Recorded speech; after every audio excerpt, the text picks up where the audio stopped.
Looking out on this crowd, I think you can tell the passion that this property and a lot of the DC Comics properties stir in people. It must be interesting to step into this. It must be a... Oh my gosh, it's incredible. I actually came to Comic-Con a few years ago and got to walk through the crowd and take pictures with everyone. I'm excited to go to the Harry Potter panel next, too.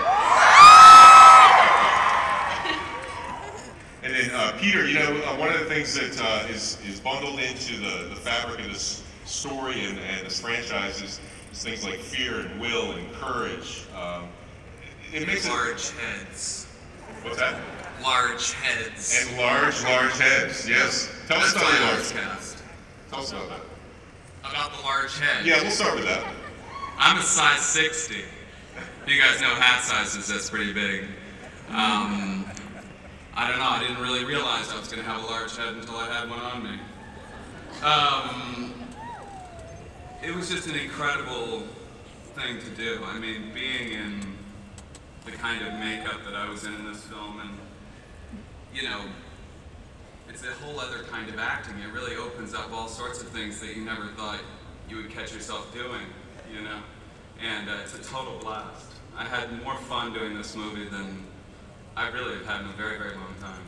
And you're of course talking about Hector Hammond's cranium actually physically gets bigger as the movie goes on. How big does it get?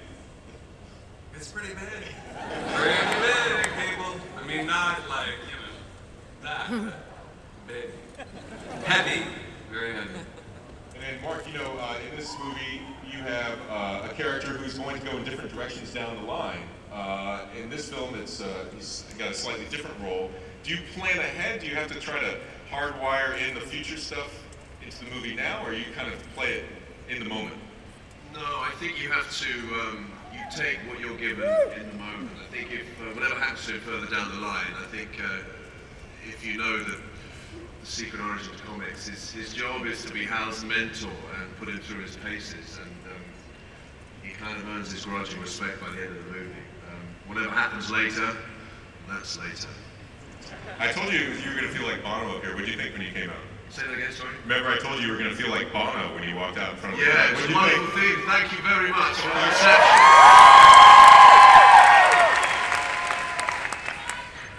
Thank you very much. So do you.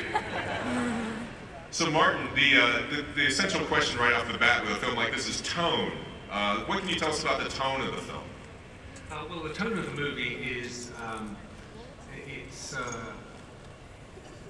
it's light, it has a lot of humor, but also I think the relationships between all the characters are very real.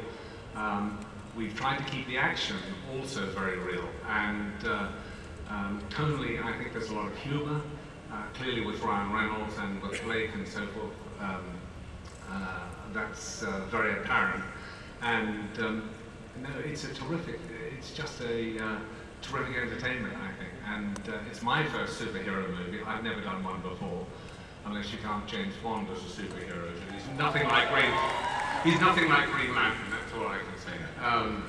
And particularly a superhero that goes to another world, the world of Oa. I'm sure all of you know more than I know about it. But anyway, it's a totally, I think it's great fun, but I also think it's a terrific adventure as well. You know, and also, of course, with any superhero property, the costume is key, and it's a vital issue. It can go either way. It can make or break a movie. Talk about with the costume in this one, some of the decisions you guys made. Yeah, Mark. Oh yes, yeah. The costume.